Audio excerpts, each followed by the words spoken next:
Sir, ऐसी रिपोर्टें हैं कि रूस यूक्रेन युद्ध के चलते भारत को रूस से S-400 की आपूर्ति में 3 साल का विलंब होगा और परमाणु पनडुब्बी की आपूर्ति भी अनिश्चित काल के लिए टल गई है। इस पर आपका क्या कहना है? पहला सवाल तो ये है। दूसरा सवाल सर ये है कि हम यह भी जानना चाहते हैं कि रूस के उप प्रधानमंत्री भारत आए थे और दोनों देशों ने वायु रक्षा को मजबूत बनाने के लिए पेंसिल वेरिएंट समझौते पर हस्ताक्षर किए हैं। इससे भारत को क्या लाभ होगा? नीरज जी, देखिए, पिछले कुछ सालों से 2-4 साल नहीं, मैं अगर काफ़ी साल कह दूं तब भी ये अतिशयोक्ति नहीं होगी कि सबसे जो वीकेस्ट डिफेंस है भारत का वो है एयर डिफेंस जी। कि एयर डिफेंस के मामले में हम काफ़ी पीछे अभी भी हैं। पहले तो काफ़ी पीछे थे, बाद में कुछ इम्प्रूवमेंट्स हुए हैं, लेकिन काफ़ी पीछे थे जी। और अभी जो लड़ाइयाँ हुई हैं, जो चल रही हैं, रादर हुई क्या चल रही हैं, उसमें आप देखिए कि कितना महत्वपूर्ण है एयर डिफेंस जी। हर एक चीज़ के लिए। ड्रोन्स का तो पहले किसी ने नहीं सोचा था इस तरह, अब सब करना पड़ रहा है। तो ये बहुत ज़रूरी था और ये बहुत सालों से ज़रूरत महसूस की जा रही थी जी। उसी की वजह से 2018 में जी। ये S-400 ट्रम्प जो सिस्टम है जी। रूस का, उसके डील हुई थी। तकरीबन $5.5 बिलियन की डील थी जी।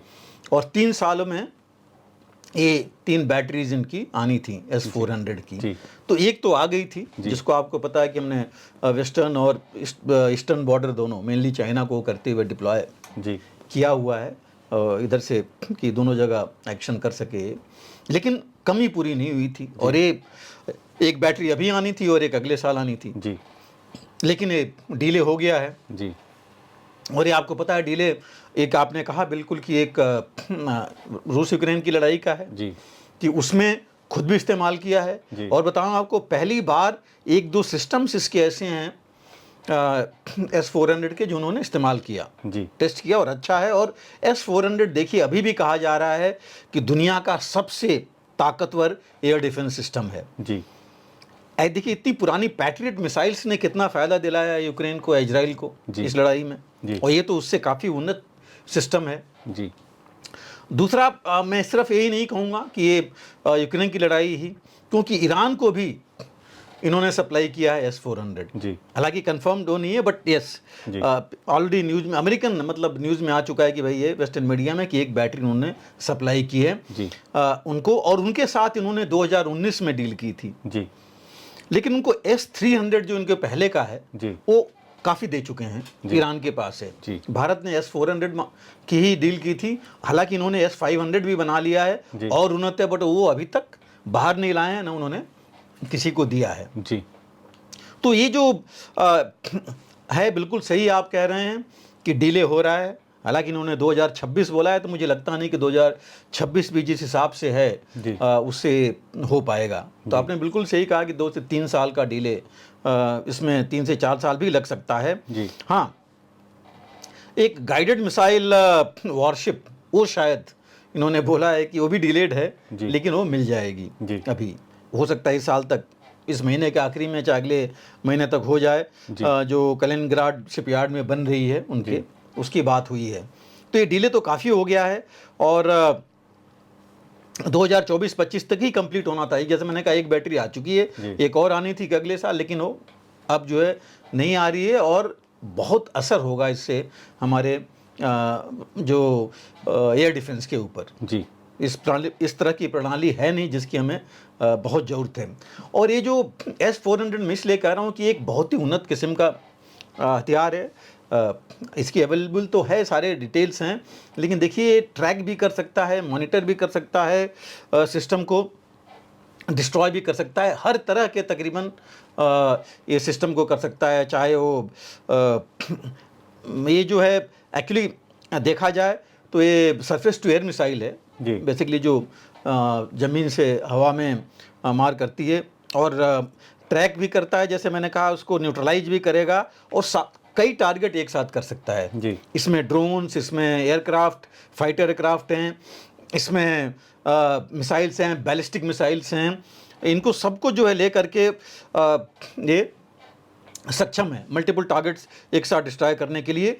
और S-400 इसलिए कि इसकी रेंज 400 किलोमीटर तक की है। जी मतलब वहाँ से ट्रैक कर सकता है और डिस्ट्रॉय जहाँ आप चाहते हैं वहाँ कर देगा। लेकिन इसमें वेरिएंट्स हैं कुछ, जी 250 किलोमीटर के और 400 के, ये तो 380 किलोमीटर, मतलब इस तरह के दो वेरिएंट्स हैं जी कि उसमें जो भी वेरिएंट हम अपने हिसाब से ले सकता है आदमी, देश जो भी है वो ले सकता है अपने हिसाब से कि कौन सा चाहिए उसको वेरिएंट, तो वो उसमें है। और जैसे मैंने कहा था फर्स्ट तो आ गई थी हमारे पास 2021 में, लेकिन उसके बाद जो 24-25 में आनी थी वो नहीं आ पाई।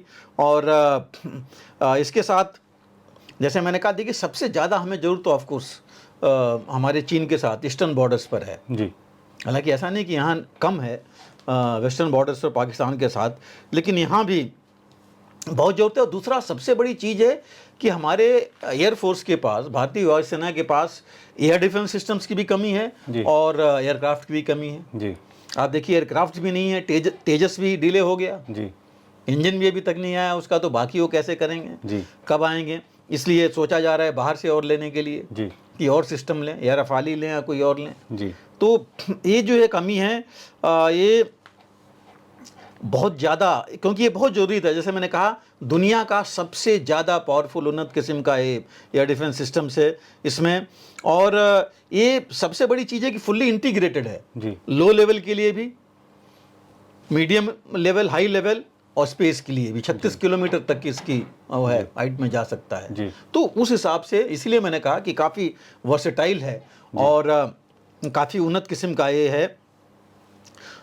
और हर किस्म के, हर चीज़ के अगेंस्ट एक्शन ले सकता है, डिस्ट्रॉय कर सकता है उसका। और जैसे मैंने कहा यूक्रेन वॉर में टेस्ट भी हुआ है। जी तो ये जो है चीज़ ज़रूरी तो था, लेकिन एक बैटरी जैसे मैंने कहा आई, बाकी आ जाएगा। तो गैप जो है 2 साल का, और देखिए इस माहौल जो चल रहा है, जी। इस माहौल में 2 साल का गैप भी बहुत बड़ा गैप बहुत बड़ी होता बात है है। जी कि ये चीज़ें हमको इमीडिएट चाहिए।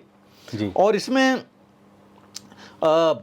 यही नहीं, देखिए इस सबसे बड़ी बात इसकी है कि ये अर्ली वार्निंग सिस्टम का भी काम करता है। तो आपको सेपरेट किसी अर्ली वार्निंग उसकी ज़रूरत नहीं है रडार की, ये भी वो भी काम करता है। इसका जो रडार है सब कुछ आपको सारा इंटीग्रेट, जैसे मैंने कहा सारा इंटीग्रेटेड है, एक साथ है। तो सबसे बड़ी इम्पॉर्टेंट है। आप यहाँ देखिए इजराइल ने जो भी टारगेट किया था ईरान में, जी तो ईरान के एक न्यूक्लियर रिसर्च सेंटर के पास S-300 लगा था, जी जिसको उन्होंने डिस्ट्रॉय किया। जी अब ईरान नेचुरली रूस से सहायता लेकर के उसको रिबिल्ड करने के लिए चाहता है जी कि वो बहुत ज़रूरी है।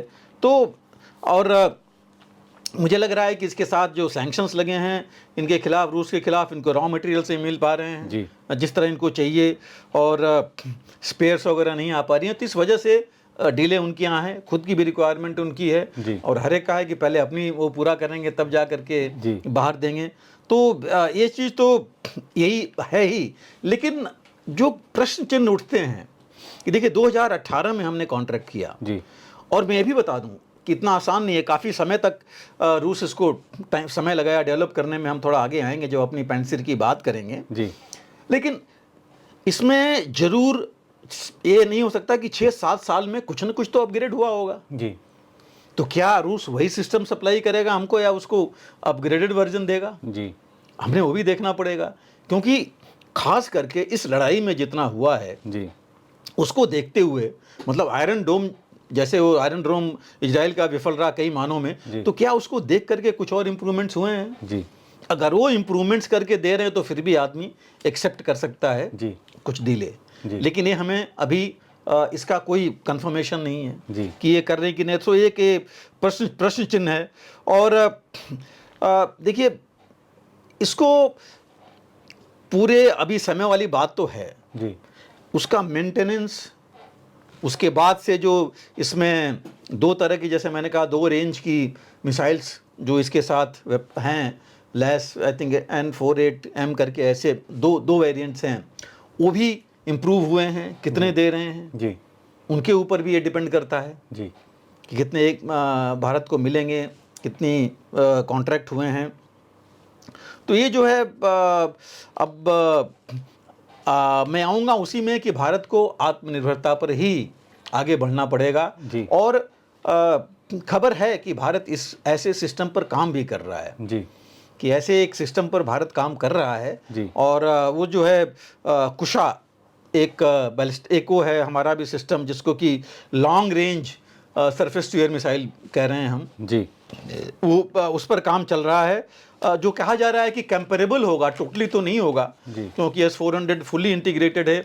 और मैं ये भी बता दूं कि तकरीबन 40 से 50 साल का डेवलपमेंट रूस ने किया था इसके लिए। इस मिसाइल को इतनी जल्दी नहीं बन पाया था जी। ये, कई सालों से इस पर लगे रहे हैं तब जाके बना है। जी। तो भारत को भी समय लगेगा, हो सकता है उन्होंने 40 लिया, भारत 15-20 में करे, जी लेकिन समय तो लगेगा। बिल्कुल लेकिन तब तक का गैप हमको पूरा करना पड़ेगा जी कि जब तक वहाँ भारत पहुँचेगा, क्योंकि वो टोटली इंटीग्रेटेड है। हम जो है long range surface to air missile लेके चल रहे जी। हैं, तो उसमें एक है।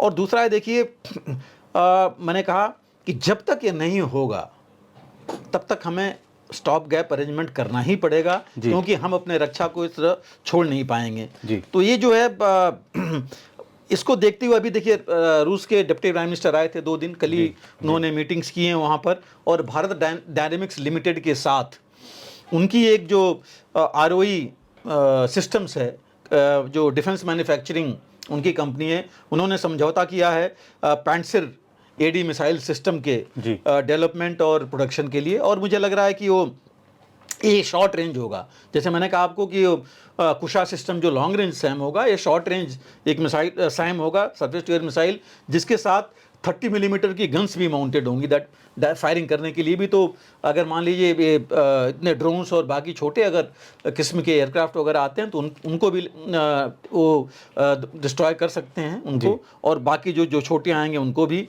रडार भी इसमें होगा और तकरीबन 36 किलोमीटर की दूरी से कर सकते हैं। जैसे मैंने कहा शॉर्ट रेंज है तो 36 किलोमीटर की दूरी, हाइट तकरीबन 15 किलोमीटर तक की हाइट के टारगेट्स को एंगेज करने में सक्षम होगा। तो इस तरह की चीज़ जो है इस बारे में बात हुई है। इनकी मैन्युफैक्चर के लिए, टेक्नोलॉजी डेवलपमेंट के लिए, जॉइंट डेवलपमेंट के लिए ये बात हुई है। और अगर ये हो रहा है तो एक बहुत अच्छी चीज़ होगी, मेजर चीज़ होगी कि एटलीस्ट शॉर्ट रेंज तो हम कवर कर लेंगे अपना जल्दी नियर फ्यूचर में। तो ये एक अच्छा सिस्टम होगा और एक अच्छी पहल है पैंट्सिर अगर डेवलप जल्दी हो जाए। और जैसे मैंने कहा जो कुशा है वो थोड़ा लॉन्ग टाइम लेगा, उस बीच के लिए ये जरूरी है S-400। जी बिल्कुल सर। अगर आप भी लेना चाहते हैं देश दुनिया की तमाम जानकारी तो आज ही सब्सक्राइब करें हमारे चैनल को। साथ ही नीचे दिए बेल आइकन को जरूर दबाएं ताकि हर अपडेट आप तक पहुंच सके।